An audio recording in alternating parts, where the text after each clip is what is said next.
Le damos la bienvenida al doctor Gerbe Cuba García, especialista en política de salud pública, columnista del portal El Montonero, también columnista habitual en RCR. Doctor Gerbe Cuba, qué gusto saludarlo. Tenga usted buen día, muy amable como siempre. Muy buenos días y un saludo a través suyo a todos los peruanos. Un primer análisis sobre esta crisis, ¿no?, que se está registrando en el país, ¿no? Ayer el punto neurálgico ha sido Huancayo, varios puntos de la región Junín, ¿no? Y esto se está extendiendo en otros puntos del territorio nacional. Estamos frente a un conjunto de demandas embalsadas, pero vemos poca o nula reacción del Ejecutivo. El presidente, por ejemplo, hoy revisando su agenda, va a estar en Nuevo Cajamarca, ¿no? Va a estar en la zona nororiental del país, ¿no? En tanto, se espera la conformación de una mesa de diálogo hacia las 11 de la mañana en Junín, en Huancayo, ¿no? ¿Cómo está analizando usted la situación, doctor Cuba? Mire, creo que el gobierno tiene serios problemas en escuchar por lo menos los informes que le hacen sus propios sistemas de información que tiene el gobierno. Como todos sabemos, uno de los grandes informantes que tiene el gobierno son sus propios gobernadores distritales y teniente gobernadores distritales que son designados por ellos en el Ministerio del Interior, que es lo que le permite que gente que vive en la comunidad le permite conocer no solamente los conflictos que hay en cada uno de los distritos del país, incluso hasta los caseríos, sino también las tendencias que esto tiene. Esto evidentemente le presenta al presidente un informe nacional. Por otro lado, los diversos armas del Estado tienen sistemas de inteligencia que últimamente han sido también de alguna manera cambiados, removidos, etcétera, y que le dan la información al gobierno. ¿Por qué señalo este aspecto importante de la información? Porque tenemos conflictos que aparecen y el gobierno es como que ni se entera, y conflictos serios e importantes, ¿no? Estamos en un conflicto, por ejemplo, que lo hemos conversado en un momento, el tema de la minera Cuajone, y no se sabe nada, no se resuelve el problema del agua. Luego hay comunidades que han intervenido en el tema. También hay problemas en los transportistas. Llevan 5 días y no se dan cuenta quiénes son los gremios, cómo hay que conversar, cómo hay que resolver los problemas.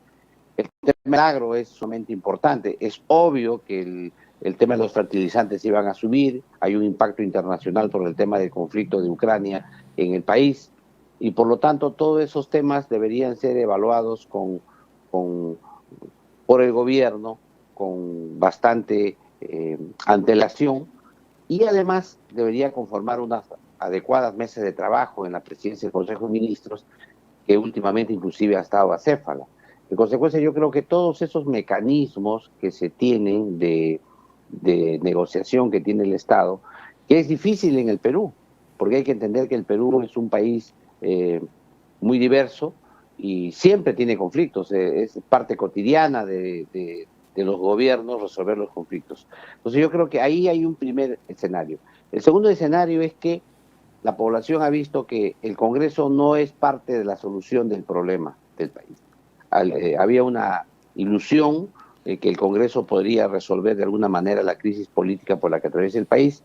Eso no ha ocurrido, y esto ha dado pie a este conflicto entre el Ejecutivo y el Legislativo tenga que tener una solución por mano propia, que es la solución de la calle. Y esto sería sumamente complicado porque no solamente podría en riesgo ya el tema sectorial de transporte, sino también el tema ya mayor, que sería el alza del costo de vida, el tema del empleo, el tema de la inflación y una serie de aspectos que pueden poner en riesgo incluso el sistema de gobierno en el país. Digamos que el gobierno en estas circunstancias ya no enfrenta al legislativo, sino tiene que enfrentar a la calle. Sí, y ahí la cosa se complica por dos motivos. Primero, porque la forma de la expresión de la calle todavía en estas circunstancias no se ha señalado a actores políticos que estén delante de estas marchas, de estas movilizaciones. Son más que todo temas gremiales, sindicales, y que están escalando de un modo muy rápido por la el descontento de la población. No nos olvidemos que las últimas encuestas le han dado al presidente una muy baja aprobación, ha disminuido muchísimo su aprobación, sobre todo en aquellos lugares que había ganado el presidente ampliamente. Eso significa una frustración enorme. Y si no encuentran salidas democráticas, si los partidos políticos no expresan las posiciones democráticas, no expresan el sentir de la población, las instituciones del Estado como el Congreso de la República y otras instituciones no expresan el sentir de la población, esto ya no va a ser una válvula de escape, esto va a ser una explosión interna que puede acabar sin saber el sentido, porque no podemos saber el sentido tampoco de a dónde va la presión popular. Puede ser solamente una expresión de que se vayan todos, pero no sabemos cuál va a ser el rumbo que esto puede tomar. Sin embargo, en estas alternativas, también las expresiones que ha hecho el presidente han sido de alguna manera ofensivas. Atacar o agredir a los dirigentes de estas movilizaciones, creo que ha sido de una desproporción, a tal punto que los transportistas señalan que antes de dialogar el presidente debería pedir disculpas al tema. Entonces aquí han focalizado ya en las palabras del presidente. Nada sirve ya una comisión ministerial, además ministros que no tienen relación con el sector. Yo me pregunto, estos ministros que van, ¿qué grado de representación tienen? Si es que la propia Constitución Política del Estado le señala que cada ministro se dedica a su sector, no puede intervenir en otros sectores. Puede coordinar, a conversar, pero eso no es constitucional. Por lo tanto, no tienen una capacidad de respuesta inmediata a los temas. Ahora, usted ha mencionado algo bien interesante, doctor Herbert Cubas, ¿no? ¿Cómo medir la presión popular, ¿no? Y la presión popular en estos momentos está saliendo justamente en las zonas donde el presidente Castillo obtuvo mayor número de votación de apoyo, ¿no?, electoral, ¿no? La Sierra Sur, ¿no? Arequipa, Puno, estamos hablando de Cusco, Apurímac, Huancavelica, Ayacucho, que son los lugares donde se está registrando bastante resistencia. La zona central del país, ¿no? Ayacucho, que ha sido el lugar embrionario de la salida de Pedro Castillo con Perú Libre adelante, ¿no? Entonces, si el presidente pierde fuerza en estos bolsones políticos que hasta hace 3, 4 meses tenían, o sea, bastante resistencia, ¿no? Incluso tenían una confrontación abierta con Lima. O sea, ¿cómo va a enfrentar el presidente con la poca capacidad de reacción?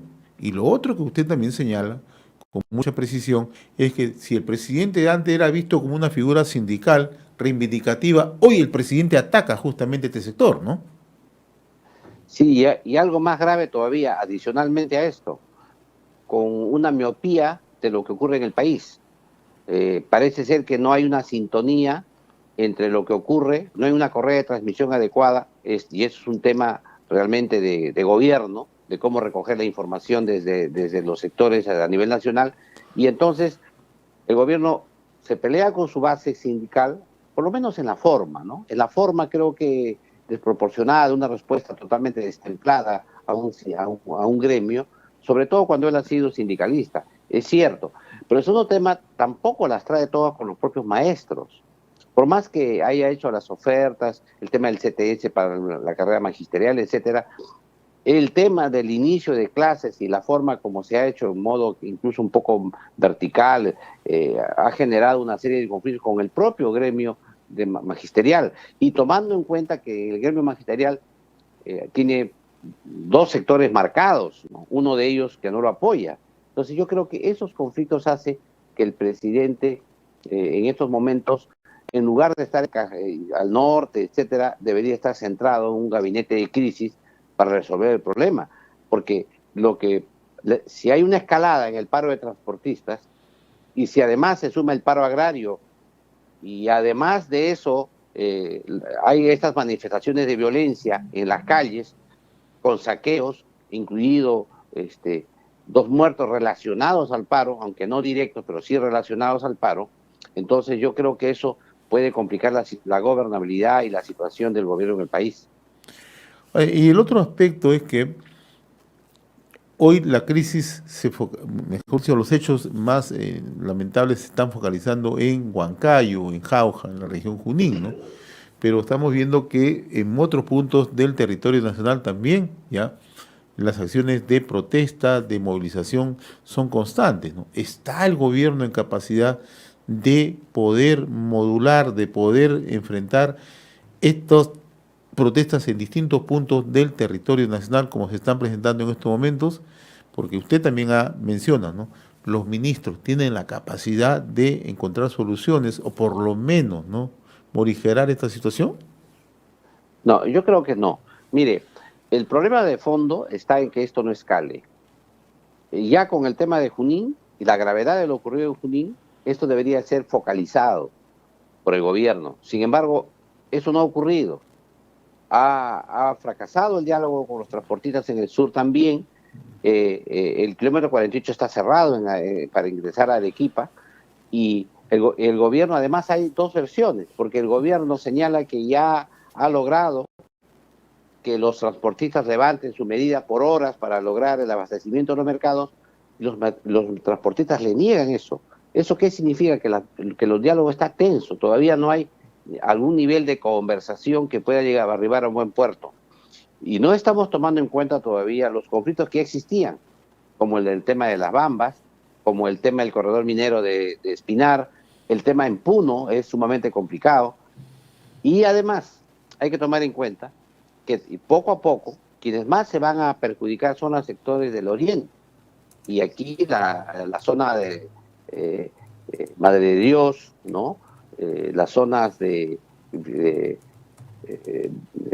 oriente, ¿no es cierto?, van a entrar inevitablemente, porque ahí es donde se repercute más rápidamente el tema de la inflación y el alza de precios, porque ahí son los aspectos, son todo mucho más caros. Entonces, creo que ese escenario se encuentra con un gobierno que ha generado mucha inestabilidad también en las fuerzas de orden del país. Una policía nacional totalmente desmoralizada, unas fuerzas armadas que han tenido serios conflictos en el Ejecutivo, inclusive cuando se hicieron los ascensos. Por otro lado, los sistemas de inteligencia, los cambios que ha habido repetidos.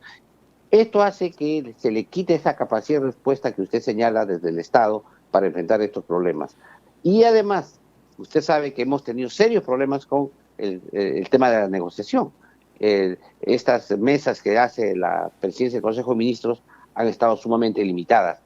Y el juego político que tiene el presidente del Consejo de Ministros en este aspecto, que debiera ser esencial, yo creo que ya ahora se ve que ha sido sobrepasado. O sea, el presidente del Consejo de Ministros en esta circunstancia no tiene la correa suficiente para implementar un diálogo firme y también para generar orden dentro de su propio sector. Ahora, en este tablero político tenemos una semana muy convulsionada, ¿no? Hoy va a haber una mesa de diálogo en un par de horas en Huancayo, pero también esta semana, ¿no? No prosperó, cierto, la moción de vacancia presidencial en el Congreso, pero inmediatamente fue censurado el ministro de Salud, Hernán Condori, ¿no? En plena pandemia, con cuestionamientos a las acciones que venía siguiendo, al tema de la vacunación, ¿no? Otro problema que el gobierno tiene que enfrentar, ¿no? Yo creo que aquí también, una vez más, ha habido falta de reflejos, ¿no?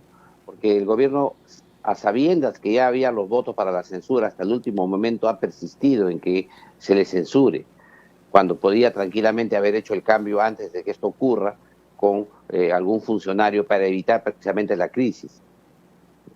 Otra cosa que ha llamado la atención es que después de haber sido censurado y tomando en cuenta las 72 horas que le otorga la Constitución para renunciar, el ministro de Salud ha iniciado una serie de cambios de funcionarios en el nivel intermedio, en el MINSA, que evidentemente podría traer problemas para el nuevo ministro que ingresa. Y por otro lado también hay una serie de controversia en quién sería su sucesor, porque por ahí uno escucha a algunos funcionarios que serían una serie de sectores que podrían acudir a trabajar ahí, pero que dadas las condiciones en que se encuentra es una cartera muy difícil. En este caso ya se ha complicado políticamente toda la lucha contra la pandemia.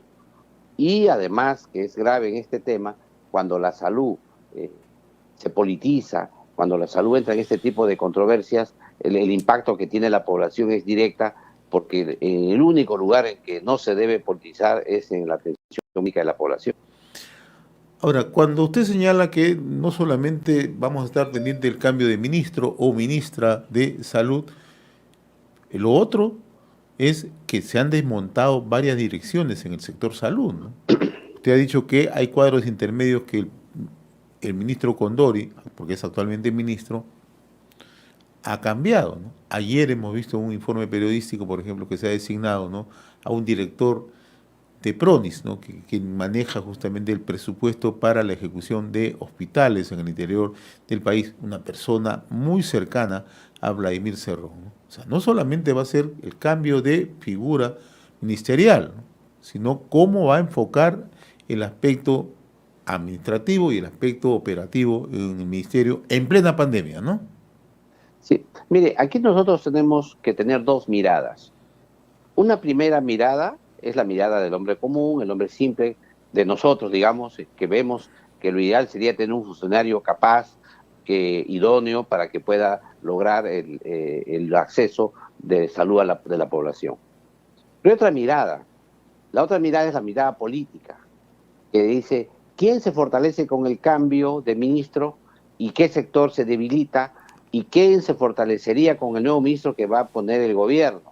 Cuando tú miras ese escenario y lo tomas en el Ministerio de Salud como una cota de ese poder político, entonces las cosas se complican y claro, a uno que no está acostumbrado a ver esos aspectos detrás de la noticia, digamos, hace que genere preocupación, sobre todo cuando con el pretexto de la corrupción se han cambiado una serie de funcionarios.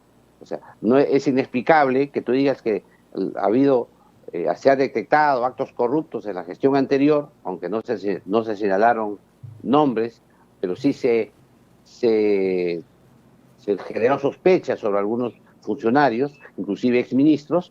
Entonces dices, estamos luchando contra la corrupción. Y claro, suena eso a paradoja cuando sale un funcionario que tiene denuncias por corrupción, inclusive serias, ¿no?, con acusaciones fiscales, etcétera. Entonces, ese es el problema que finalmente hace que la salida del ministro sea traumática y que el que ingresa va a tener que recomponer todo el equipo que hay dentro del Ministerio de Salud. Ahora, en el momento, ¿usted cree que la cuota de poder político en el sector salud lo tiene Vladimir Cerrón, Perú Libre?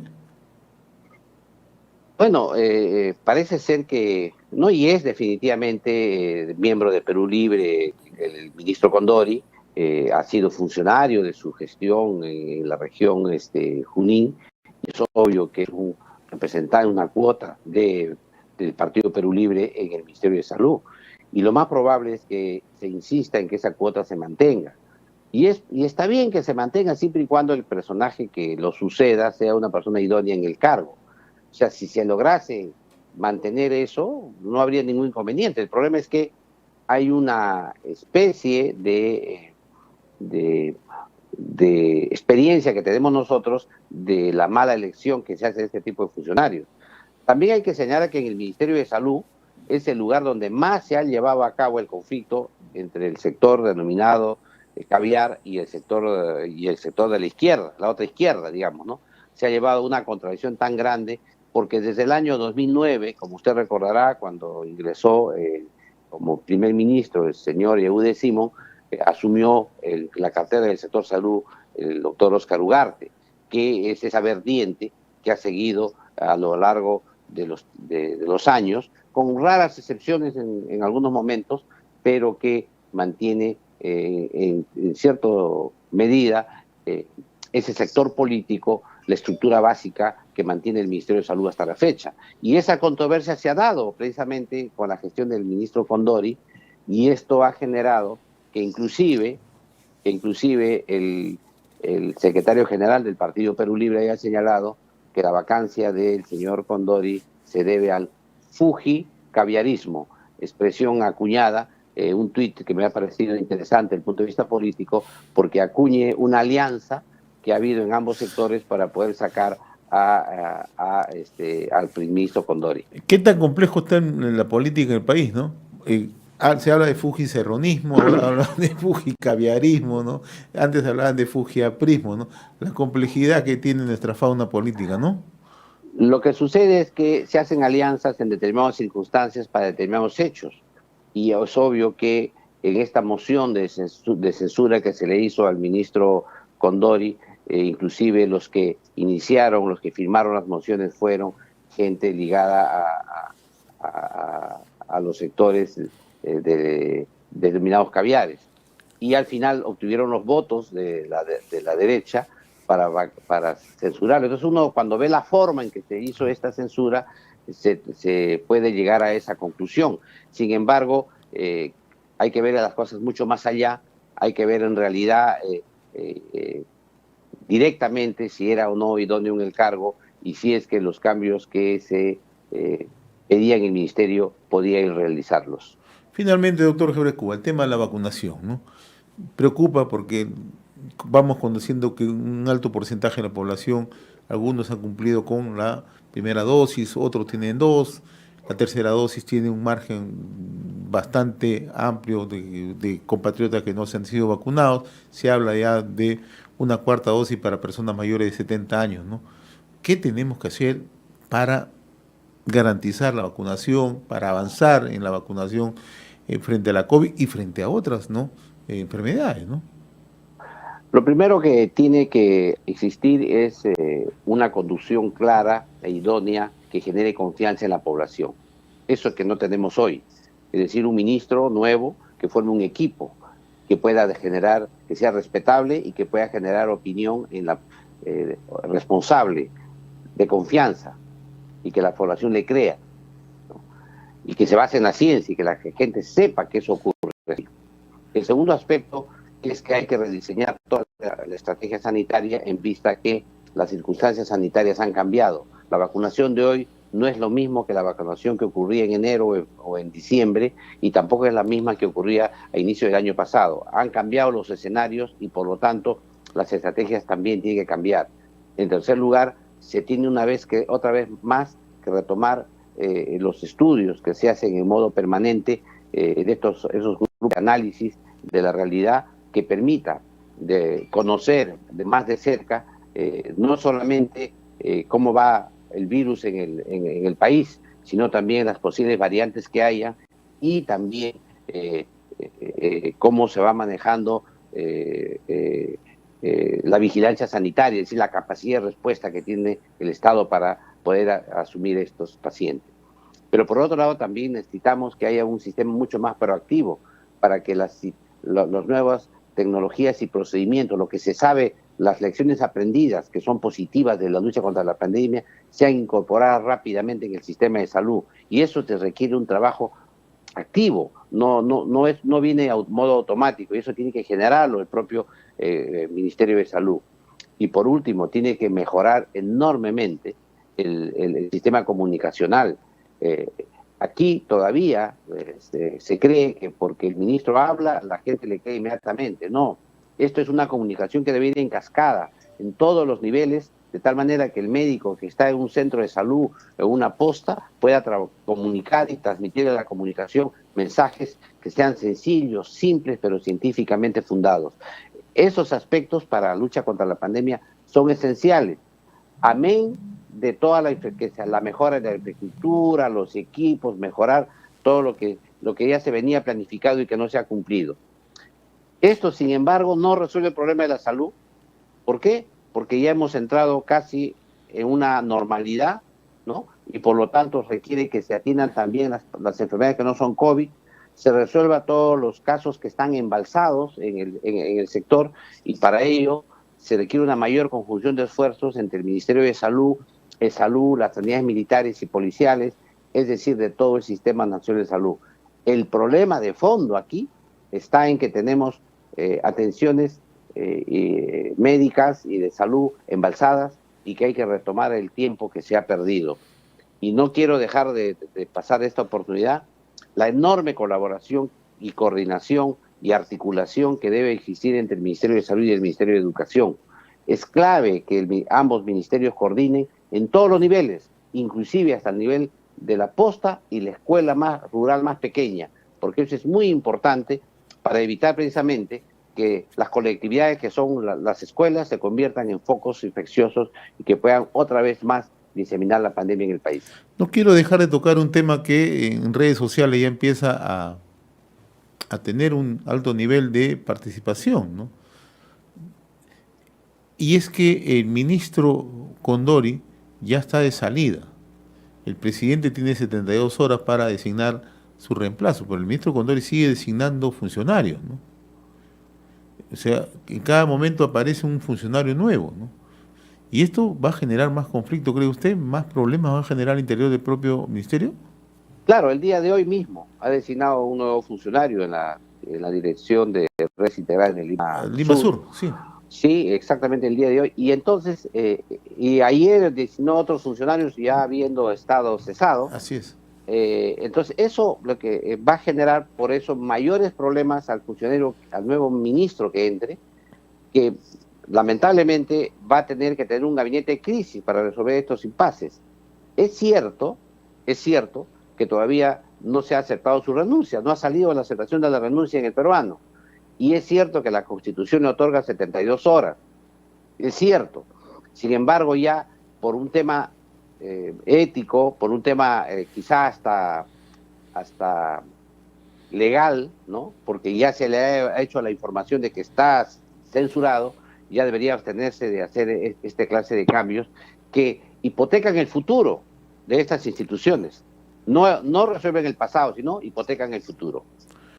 Muy bien, doctor Herbert Cuba García, como siempre, muy agradecido por esta comunicación sabatina.